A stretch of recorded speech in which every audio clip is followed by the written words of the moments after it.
ఆరోగ్యం అంటే natural food. Nature మంత్ర ఇప్పుడే మీ ఇంటికి తెచ్చుకోండి. లేవండి.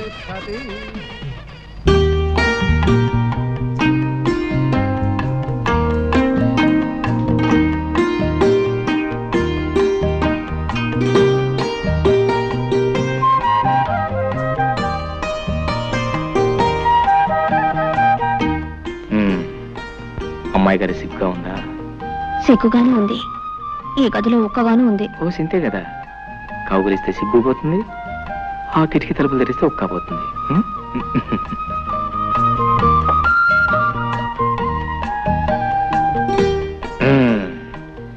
కిటికీ తలుపులు తెరిచాను, గాలి వస్తుంది, నీ ఒక్కపోతుంది. పోతే ఆ సిగ్గు కూడా తెచ్చేస్తాను. పాల గ్లాస్ ఎక్కడ పెట్టు, కూర్చో.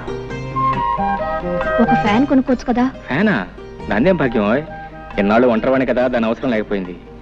హాయిగా ఆరు బయట పక్కేసి పడుకుంటే ఆ పైరుగాలికి మైమరిచి నిద్ర పెట్టేది. ఇల్లాలో నువ్వు వచ్చావు కదా, అసలు మన సంసారానికి కావాల్సిన ముఖ్యమైనవన్నీ ఒక లిస్ట్ తయారు చేసి వచ్చే పట్ల కొనేస్తాను. ఫ్యాన్ తోటే సంసారం సుఖంగా సాగిపోతుందా? అబ్బే, భార్యాభర్తల మధ్య ప్రేమ, మమత, అనురాగం అవి ముఖ్యం, అవి ముఖ్యం. నేననేది అది కాదు. మరి ఎంచక్కా తాతయ్య గారింట్లో గదికొక ఫ్యాన్ ఉంది. కొళాయి తిప్పితే నీళ్ళొస్తాయి. భోజనానికి టేబుల్, కుర్చీలు, పడుకోవడానికి డబుల్ కాటు. దేనికైనా అదృష్టం ఉండాలి. అదృష్టం కాదు, డబ్బులు ఉండాలి. నేలను బట్టి నీళ్లు, లక్షణాలను బట్టి లక్షణాలని మన పెద్దలు ఊరికే అన్నారా?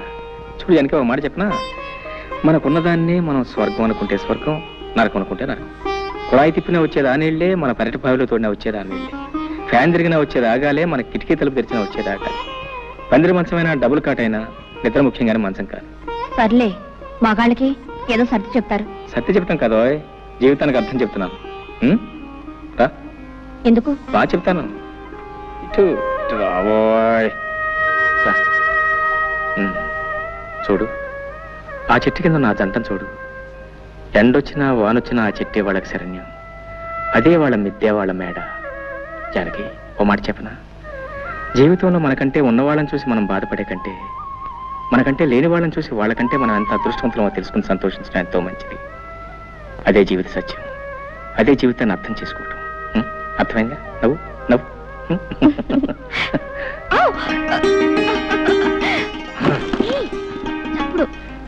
చప్పుడు నువ్వు పట్టించుకోకూడదు. ఇది మాకు బాగా అచ్చొచ్చిన పట్టి మంచం. మా వసువంతా దీని మీద పుట్టిందట. సిగ్గా? సిగ్గుపడితే పనులలో జరుగుతాయి. పిచ్చిదనం.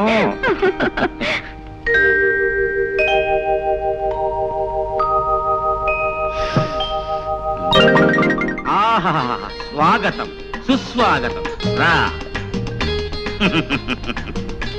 నాకసలు పెళ్ళే అవదని, పిల్లనివ్వని ఈ ఊళ్ళో చాలా మంది కారు కోతలు, రైలు కోతలు కూడా కూర్చారు. అందుకే నేను సీక్రెట్ గా పెళ్లి చేసుకున్నా. ఏ అమ్మాయితో నా చెయ్యి పట్టుకుంటే 500, కాలు పట్టుకుంటే 600 జరిమానాలు వేసి నావి 10 ఎకరాలు తినేశారు. రేపటి నుంచి నీ కాళ్ళు చేతులు నడి సెంటర్లో రోజుకి 100 సార్లు పట్టుకుంటాను. ఎవడేం చేస్తాడో చూస్తాను. రా.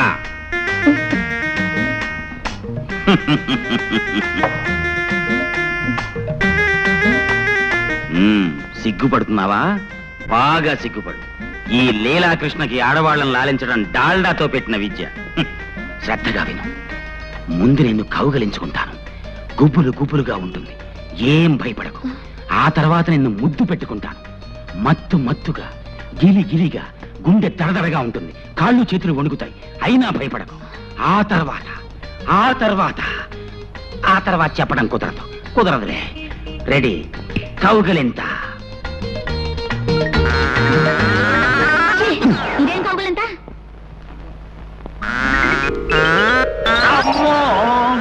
కౌగిలింతంటే ఇలా ఉండాలి. ఓర్ నాయనో. సరే, ఇప్పుడు ముద్దు పెట్టుకుంటాను. ఇదే ముద్దు? ముద్దంటే ఇలా ఉండాలి. ఓర్ నాయనో, ఈ దేవుడో, నా కొంప ముంచావు కదే. ఏమి, నీకు ఇవన్నీ ఎవరు నేర్పారో చెప్పు. మా బావ. శ్రీకృష్ణ, నాకు ఏమిటి పరీక్ష? బయటికి పో. నిన్ను మీ బావని సెంటర్ చూసి పడి చేస్తాను. పో. ఏమిటండి కేకలు? బావన తర్వాత ఇట్టంటే ఆటలు ఆడుకోరా? కౌగిలించుకోవటం, ముద్దు పెట్టుకోవటం ఇవన్నీ ఆటల. పాపప్పలే, పాపాత్మురాల. పో. మీ మొహం చిన్నప్పుడు బావ మరదలు ఆడుకునే బువ్వాలాటలండి. చిన్నప్పుడా మ్మ్. అంటే ఇంతప్పుడా మ్మ్. అమ్మయ్యా బతికించావు కదే మీ బావ ఎక్కడున్నాడు మిలిటరీలో. తేడా వదిలిపోయింది. నీకెప్పుడు నా బొవ్వాలాట్లు ఆడుకోవాలంటే నాతోనే ఆడుకో, ఇంకెవరితోనూ ఆడుకో. ఆ? పడుకో పడుకో, కళ్ళు మూసి పడుకో. జ్యోతి, నా మంచి చెల్లి బావ పొలానున్నాడు. ఈ క్యారేజ్ పట్టుకెళ్ళి బావకిచ్చిరా. మీ ఆయనకి నేనెందుకు ఇవ్వాలి? నీకు బావ కదంటి, మంచి తల్లి. తాతయ్య 2 రోజుల నుంచి కబురు చేస్తున్నాడు. నేను ఒకసారి వెళ్ళొస్తాను. నువ్వు పట్టుకెళ్ళకపోతే అల్లుడు గారు ఏమన్నా అనుకుంటారు. నువ్వే పట్టుకెళ్ళు. బావ చాలా మంచివాడమ్మా, ఏమనుకోడు. నా మంచి చెల్లి కదూ. అలాగేలే, కాకా పట్టుకుని వెళ్ళు. మీ పెద్ద కూతురు గారు వంట రుచి చూద్దాం.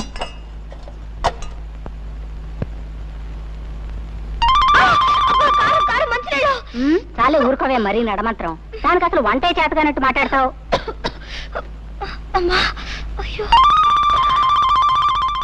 అబ్బా, ఈ వంట తింటే మీ బావు పని అయినట్టే.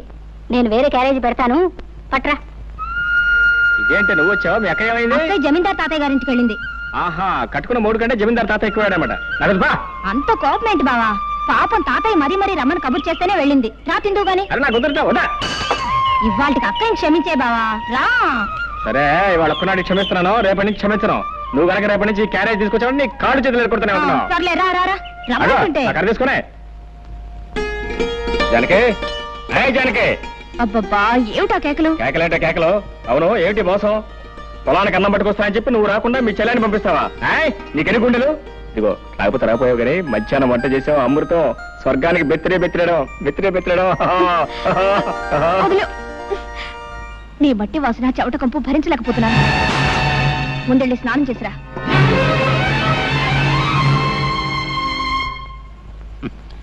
నువ్వు చెప్పినా చెప్పపోయినా నాకంతా తెలుసు మురళి. నువ్వు జానకిని ప్రేమించావు, తప్పులేదు. కానీ వాళ్ళ బాబేదో కొంపలు ముంచుకుపోయినట్టు ఆ జాతి రత్నాన్ని తీసుకెళ్ళి మోటు రత్నాన్ని కట్టబెట్టాడు. ప్రేమించిన ఆడ దొరకపోతే ఎవరికైనా బాధే. మరి అంత మాత్రాన్ని నువ్వు ఇలా మనసు పాడు చేసుకోవటం నాకు బాధగా ఉంది. జరిగింది మర్చిపోవు. మర్చిపోవటం అంత తేలిక కాదు. కష్టమే, చాలా కష్టం నాకు తెలుసు. అందుకే మర్చిపోవటానికి కొన్ని సులువైన పద్ధతులు కనిపెట్టారు మన పెద్దలు. అవును, చరిత్ర తిరగేస్తుడు. పార్వతిని ప్రేమించిన దేవదాస్ ఏం చేశాడు? పార్వతిని మర్చిపోవడానికి మందు కొట్టాడు. అందాక ఎందుకు, ప్రేమ్నగర్ సినిమాలో నాగేశ్వరరావు ఏం చేశాడు? వాణిశ్రీని ప్రేమించి ఆ అమ్మాయి తిరస్కరించిన తర్వాత బాటిల్ ఓపెన్ చేశాడు. అతనే కాదు, చరిత్రలో భగ్న ప్రేమికులందరూ బాధని మర్చిపోవడానికి మందునే ఆశ్రయించారు. ఏదిగో ఏమిటిదంతా? వద్దు ప్లీజ్. మనం చరిత్రను అవమానించకూడదు. పెద్దలు నడిచిన తోవనే మనము నడవాలి. ఇది ముందు కొంచెం ఘాటుగా ఉంటుంది, ఆ తర్వాత వగరుగా, తియ్యగా, చేదుగా, అచ్చం ఉగాది పచ్చడిలా ఉంటుంది. అబ్బా,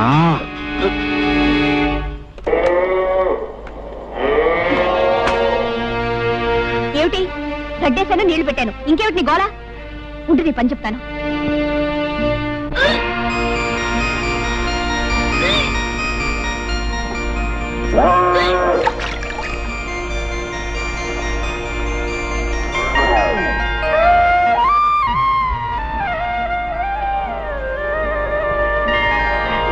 నీకడు బంగారం కాను.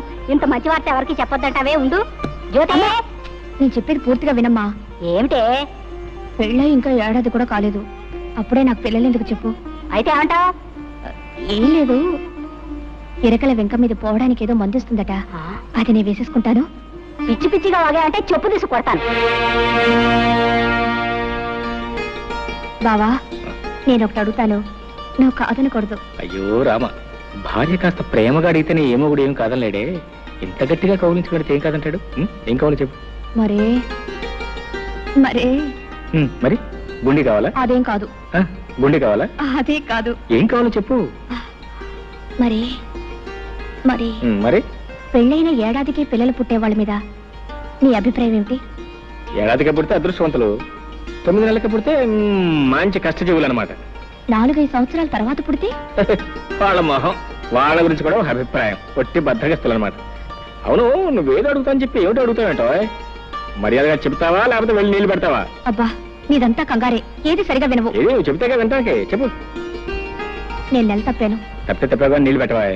అబ్బా, ఏది అర్థం కాదు. 1 నెల కాదు, 3 నెలల వరుసగా తప్పాను. 3 నెలలు కాబట్టి 6 నెలలు తప్ప. ఇప్పుడు ఏం పోయింది, తర్వాత మాట్లాడుకోవచ్చు. వెళ్ళి నీళ్ళు పెట్టు, నా చెమట పడి చేస్తుంటే. ఏంటి వరుసగా 3 నెలలు తప్పానన్నావా? 3 నెలలు? ఐ! ఆహా! నాకల్లా 3 నెలలు తప్పి నేను 6 నెలలు తప్పానా? అది కాదు బావా, నేను చెప్పేది కాస్త ఆలోచించు. ఏంటో ఆయన నువ్వు చెప్పేది నేను ఆలోచించేది. నోరు పడక నిద్ర వస్తుంది. మరీ ఇంత తొందరగా పిల్లలు ఎందుకు చెప్పు? ఇంకా చిన్న పిల్లవి. అవును, ఈ మాట చెప్తే మీ అమ్మ ఏదో అందన్నావు, ఏమంది? చెప్పు తీసు కొడతానంది. ఏటో చెప్పు తీసు కొడతానంది. మీ అమ్మ కేవలం మాటల్లో ఉంది, నేను కొట్టి చూపిస్తాను అనుకున్నావు. పడగా. లీలాకృష్ణ గారు, మీకు శుభవార్త. మగపిల్లాడు పుట్టాడు. సంతోషం అండి, చాలా సంతోషం. ఉండండి, మీ ఫీజు ఇస్తాను. గురువు గారు, నాకు చిన్న అనుమానం. అవకాశం ఇచ్చాను, అడుక్కో. ఏం లేదు, మీకు పెళ్ళై 9 నెలలు అవ్వలేదు కదా, అప్పుడే పిల్లాడు ఎలా పుట్టాడండి? ఓర్ నాయనోయ్, డాక్టర్ గారు, ఇది అన్యాయం, మోసం, దగ, కుట్ర. మీకు నేను ఫీజు ఇవ్వను. ఏమిటండి మీరు అనేది? పెళ్ళైన 7 నెలలకే పిల్లాడు ఎలా పుడతాడండి? అంటే నా భార్య చాలే ఊరుకోండి, అన్యాయంగా మాట్లాడకండి. కొంతమందికి ఇలా నెలలు నిండకుండానే పిల్లలు పుడుతూ ఉంటారు. అంతేనంటారా? అంతే. ఇదిగోండి మీ ఫీజు. థ్యాంక్స్.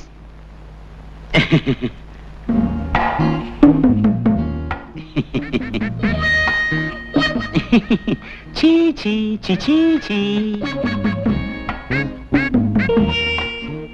ముక్కు నాదే, మూతి నాదే, కళ్ళు నాదే. భలేవారేనండి మీరు. అబ్బాయి అచ్చం మీ పోలికే. నా పోలికి రాతే ఇంకెవడి పోలికి వస్తుంది? చెప్పు తీసుకొడతాను.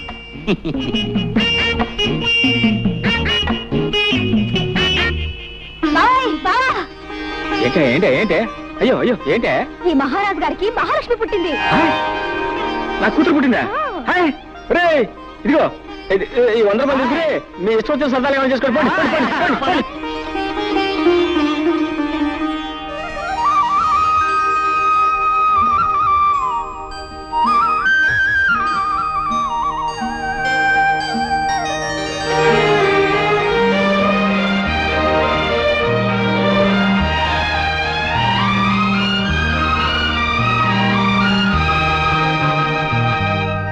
ముద్దు పెట్టుకోవడానికే బిడ్డలా? ఎలాగైతే కన్నావులే గొప్పగా. పిల్లకి స్నానం చేయించడం కూడా రాకపోతే ఎలా? ప్రతిరోజు ఎవరొస్తారు ఈ పనులన్నీ చేయడానికి? చిచి, ఇదంతా నాకు అలవాట్లేదు. ఆహా, నాకు మాత్రం ఉందా? నేనేమన్నా 5-6 కన్నానా? ఆడదన్న తర్వాత ఇవన్నీ తనంతట తనే నేర్చుకోవాలి. బావా, ఓ పంచే, పిల్లకు నీళ్లు పోయడం, పాలు పట్టడం ఇవన్నీ నువ్వు నేర్చుకో. ఇదేదో పెద్ద పని అయినట్టు. ఇంతలా పెళ్ళాలని సేవ చేయడం నేర్చుకున్నవాడిని బిడ్డకు నీళ్లు పోస్తే ఇద్దరు పుస్తలేనా? నువ్వు రాకపోతే ఎవరు చేసేవారా? నేనే కదా మెక్క చేస్తా. మీరిద్దరూ కలిసి నన్నే వెగతాళి చేయక్కర్లేదు. ఏయ్, దాన్ని ఎలాగి నా పని నేనే చేసుకుంటాను. తస్సది, మీ అక్క మా లావు తెలియగలదే. పిల్ల ఏడుస్తున్నాయో నా ఒళ్ళో, నవ్వుతుంటే దాని ఒళ్ళో. ఇదిగో యోబాకు సరాసరి ఇక్కడ తీసురా. మొగుడు పెళ్ళాలిద్దరూ కలిసి నా చేత పనులు చేయించుకుంటున్నారు. అబ్బా, ఇవాళ చాలా స్పీడ్ గా ఎక్కిపోతుంది. ఏమిటిదంతా? ఏముంది, ఇది పకోడీ, ఇది మందు, ఇది గ్లాసు. ఇతను మురళి, నేను మాత్రం లీలాకృష్ణ. నువ్వు లీలాకృష్ణుడివి కాదురా, ఈ ఇంటికి పట్టిన చీడ పురుగువి. ముందు బయటికి పో, బయటికి పో. మురళి, నువ్వు చదివిన చదువంతా ఏమైంది? ఈ తాపుడు ఏమిటి, వరుస ఏమిటి? తాతయ్య నీ కోసం ఎంత బాధపడుతున్నారో తెలుసా? అనుకుంటే అంత బాధే. బాధల్లోనే పుట్టాం, బాధల్లోనే పెరుగుతున్నాం, బాధల్లోనే పోతాం. అసలు ఈ ప్రపంచమే బాధల్లో ఉంది. మురళి, నువ్విప్పుడు మత్తులో ఉన్నావు. నేనేం చెప్పినా అర్థం కాదు. మరోసారి నువ్వు తాగేవని మాత్రం నాకు తెలియకూడదు. చూసావమ్మా వాడెంత చెడిపోయాడు. అవన్నీ తర్వాత ఆలోచిద్దాం. ముందు మందు తాగు తాతయ్య. వద్దమ్మా, ఈ మందు తాగి నేను ఆరోగ్యవంతున్నై వాడి దౌర్భాగ్యం కళ్ళారా చూడాలా? పూర్వ జన్మలో నేనేదో మహాపాపం చేసి ఉంటానమ్మా. అందుకనే ఆ భగవంతుడు మనవణ్ణి నాకు విడిచిపెట్టి ఉన్న కొడుకుని కోడల్ని తీసుకుని వెళ్ళిపోయాడు. అయినా తట్టుకున్నాను. నా ప్రాణంతో సమానంగా వాడిని పెంచి పెద్ద చేశాను.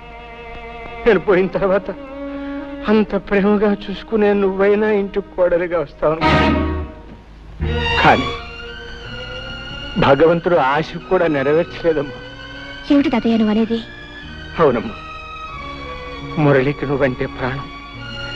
నిన్నే పెళ్లి చేసుకుంటానని నాతో చెప్పాడు. ఆ విషయం మీ నాన్నతో మాట్లాడదామని ఆ రోజు మీ ఇంటికి వచ్చేసరికి నీ పెళ్లి విషయం మీ నాన్న నలుగురిలో నిర్ణయం చేశాడమ్మా. చూశావమ్మా, భగవంతుడు ఎలా మనుషులతో ఆడుకుంటాడు. మనం కోరుకున్నది దక్కనివ్వడు, దక్కింది దొరకనివ్వడు. నేను ఆ రోజు 4 అడుగులు చురుగ్గా వేసి ఉంటే నువ్వే ఇంటి కోడలివై ఉండేదానివి. వాడు నిన్ను మర్చిపోను లేక, మరొక పెళ్లి చేసుకోను లేక కుమిలిపోతున్నాడు. తాగుడుకు బానిసయి వాడి ఆరోగ్యం సర్వనాశనం చేసుకుంటున్నాడు. వాడిని ఆ స్థితిలో చూస్తూ నేను ఎలా బ్రతకగలనమ్మా? తాతయ్య ఊరుకో. అమ్మా జానకి, నువ్వు నాకు ఒక మాట ఇవ్వమ్మా. ఏమిటి తాతయ్య? నేను పోయిన తర్వాత వాడిని జాగ్రత్తగా చూసుకుంటానని, వాడి బ్రతుకు బండల కాకుండా మనిషిని చేసి ఒక దారిలో పెడతానని నాకు మాట ఇవ్వమ్మా. అలాగే తాతయ్య. జానకే, జానకే, జానకే, జానకే, జానకే, ఎక్కడా ఎక్కడ నువ్వు?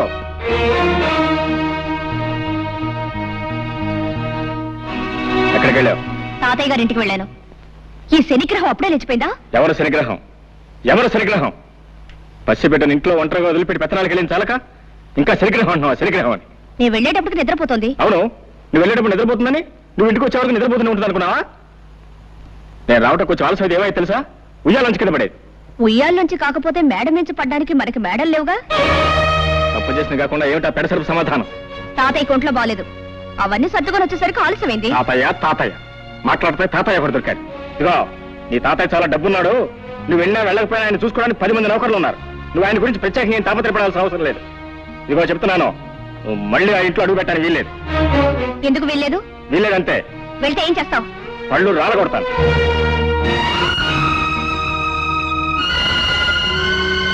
అమ్మా, జానకమ్మ గారు. ఏమిటి రావాలమ్మా ఇలా వచ్చావు? తాతయ్య గారు ఇప్పుడే పోయారమ్మా. తాతయ్య?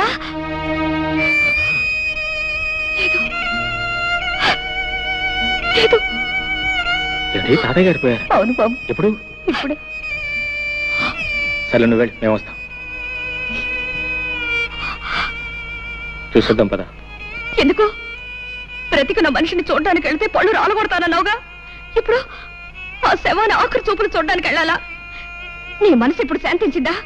నేను రాను, నువ్వు వెళ్ళు. నీ కూతురు కాపురం ముచ్చట్లు విన్నావా? ఏమిటండి? అల్లుడి మంచితనం చూసుకుని ఇష్టం వచ్చినట్టు పిచ్చి పిచ్చి వేషాలు వేస్తుందట. ఎవరు చెప్పారు మీకు? మన సంగతులు ఊరందరికీ తెలిసేదాకా మందాక రావు. ఒకసారి వెళ్ళి మందలించిరా. చిచి, వెధవ బ్రతికైపోయింది. ఓ సుఖం లేదు, సంతోషం లేదు. ఈ శనిగ్రహం ఏడుపుతను, మాయగారి వంటతోనూ నా ప్రాణాలు పోతున్నాయి. ఏయ్ నోర్మై, నోర్మై, ఎందుకలా ఏడుస్తున్నావు? ఎందుకు ఏడుస్తున్నావు? నిన్ను కొట్టేనండి చూడు. చాలా సాలేవా బాడాయ్. నోరులేని ప్రస్తుతానికి నీ బెదిరింపులు తెలుస్తాయా? నోరెందుకు లేదు? పెంకులు ఎగిరిపోయినా ఏడవడానికి పెద్ద నోరేసుకుని మరీ పుట్టింది. శని శని శనిగ్రహం అని. నోర్మై, ప్రస్తుతాన్ని పట్టుకుని శని శని అంటావు. బుద్ధి లేదు నీకు? ఆడదన్న తర్వాత కాస్త ఓర్పు సహనం ఉండాలి. కానీ అవతల బారేస్తే ఎదుగుతారా? నేను నీలాగే చిరాకు పడి ఉంటే ఇంత దానివి అయ్యేదానివే. నేను దీనిలాగే ఏడ్చుంటే నీకు తెలిసేది. ఏడవలేదే పాపం, పక్క నవ్వుతూ ఉండేదానివి. దీనికంటే ఎక్కువే గొడవ చేసేదానివి. సర్లే, దీనికి పాలు పెట్టి నిద్రపుచ్చుతాను. వంట అయినా వచ్చి తీసుకెళ్ళు. అమ్మయ్యా, రక్షించావు. అమ్మా, సాయంత్రం దాకా తీసుకురాకు. పీడ వదిలింది. ఛీ.